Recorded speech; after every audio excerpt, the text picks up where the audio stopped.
Alright now, what a great song. Probably one of the most memorable riffs ever. And this video will break down the guitar parts and try to understand how Kossoff played it.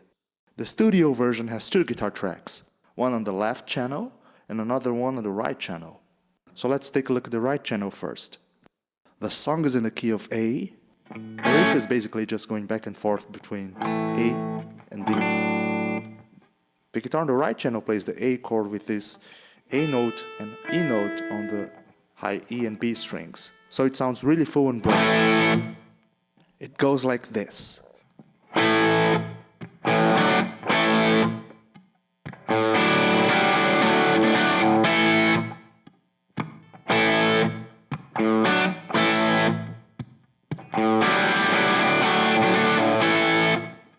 What is interesting here is this F sharp clashing with the open G string. It's a very dissonant sound. It gives this D chord a lot of tension and drama.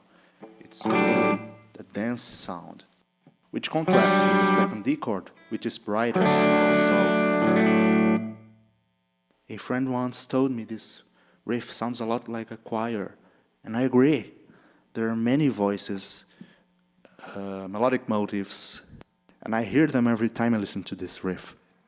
You have a descending melody, which goes G, F sharp, and E. And at the same time, you also have a ascending melody, which goes G to A. And I hear that on both sides, left and right. Listen carefully and try to pick out the voices. Can you hear it? It goes and the other one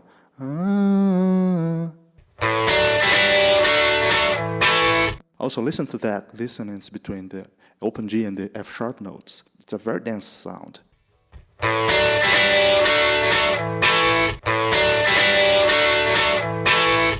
And it also happens on the other guitar. Listen.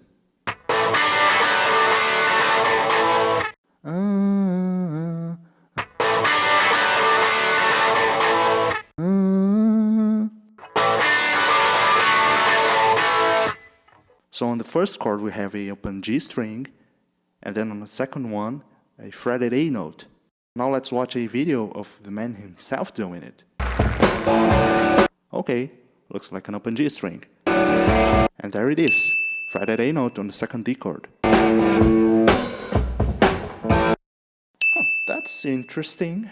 So what's the point of playing that note if you're already playing the open A string, I wonder?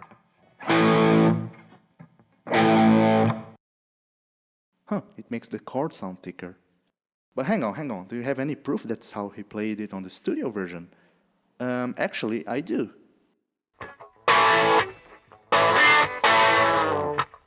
Okay, so this happens on the guitar on the left side. Second verse.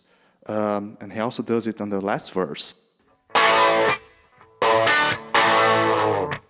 Let's try to play this with a simple A chord.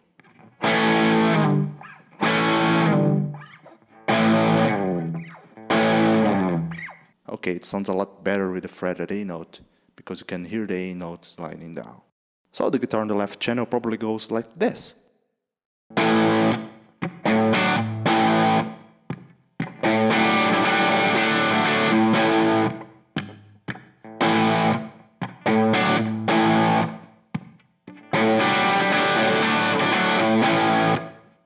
Okay, so that was the left hand.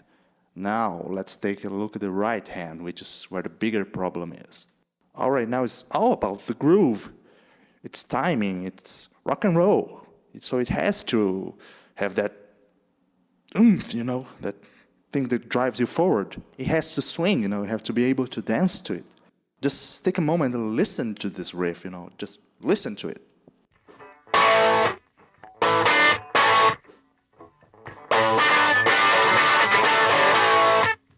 Now that's what I'm talking about.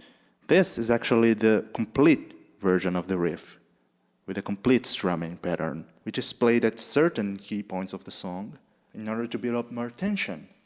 Now I want you to listen to this version of the song. Just listen to it. Oh yeah, yeah. This is one of the earliest versions of the song, and the complete strumming pattern is played all the way through. So you might say that's how the riff was originally intended to be played, how it was created with that driving force behind it. It's a very, very intense strumming on that middle part of it. Now this one is the single version of the song, which was released before the album was. And again, it's the strumming pattern that was played all the way through.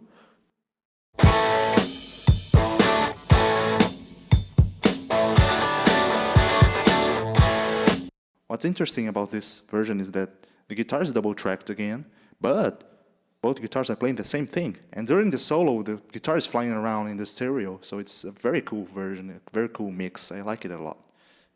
But let's get back to the riff.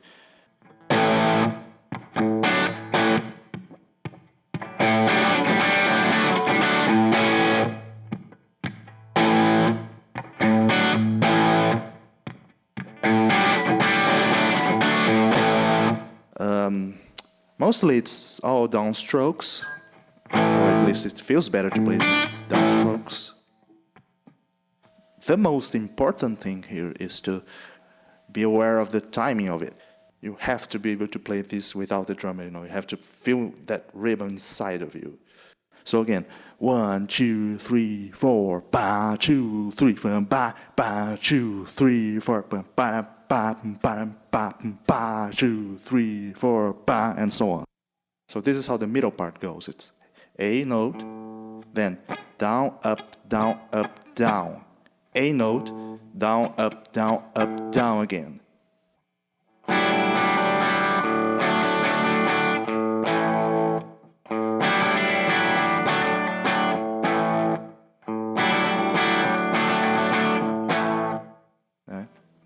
Once you understand the rhythm pattern, now it's time to add the muted notes on the left hand, which is quite tricky because you have to synchronize the left and the right hand. And another problem is that there are some open strings you have to deal with. And this is where having the pinky finger on the low E string helps a lot, because you have a bigger control of your fretting hand and you can mute the strings easier. What I also end up doing is I use my index finger to mute the open G string, as well as I slightly lean my ring finger to block that string.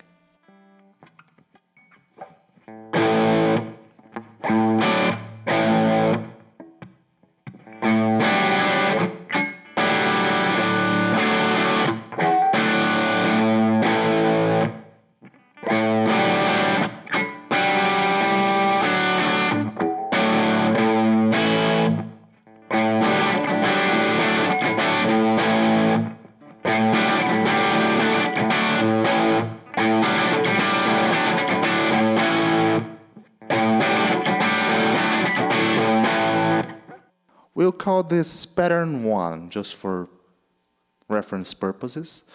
Now, there's a second variation of the strumming pattern, which we'll call pattern 2, which is usually used in conjunction with the other one. And it goes like this.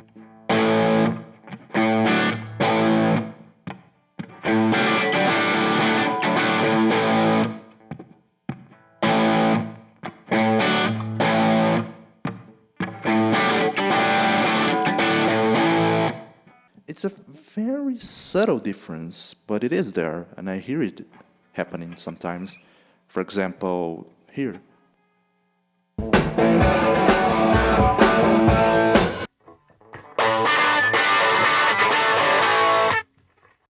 Maybe he played it unconsciously like this, because the other pattern is very hard to get right, and this feels a little more natural.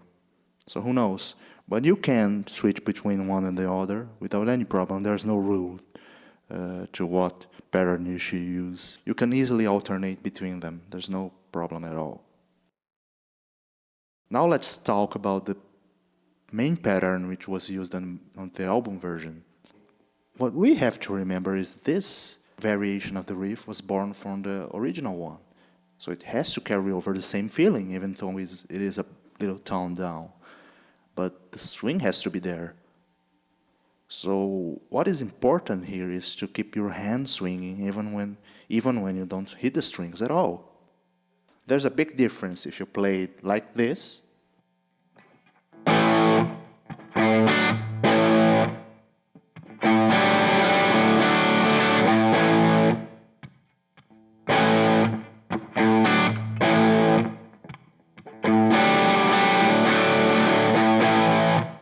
or like this.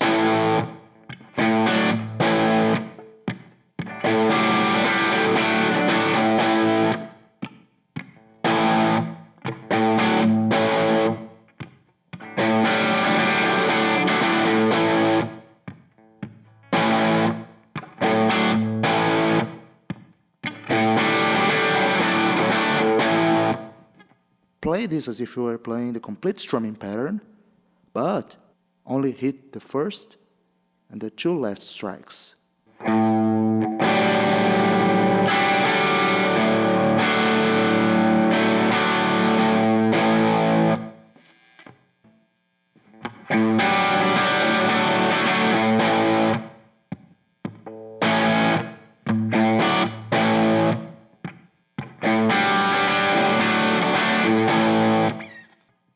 So your right hand has to sort of dance to it, and it kind of makes sense.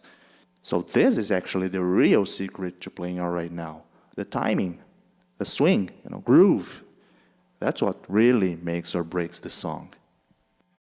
And this is how he usually played it live later on, which gives a little more room for the vocals to breathe. But I don't know, it sounds a little less effective, maybe. Stood in the street, smiling from my head to her feet.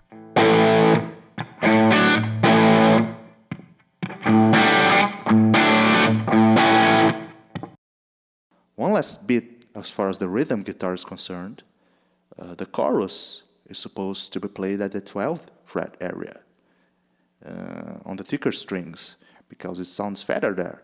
All right now, baby.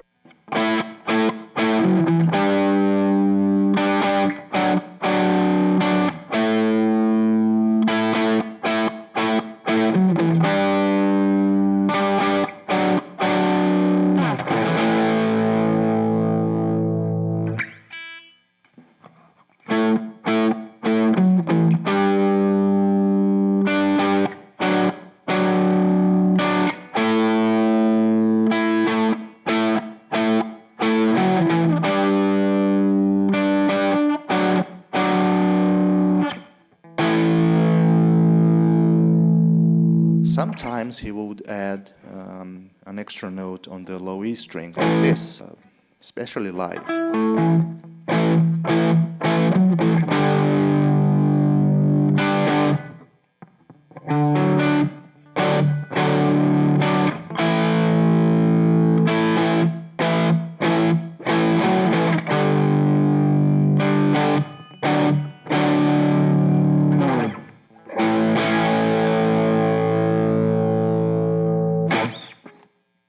Thanks so much for watching. I hope you liked it.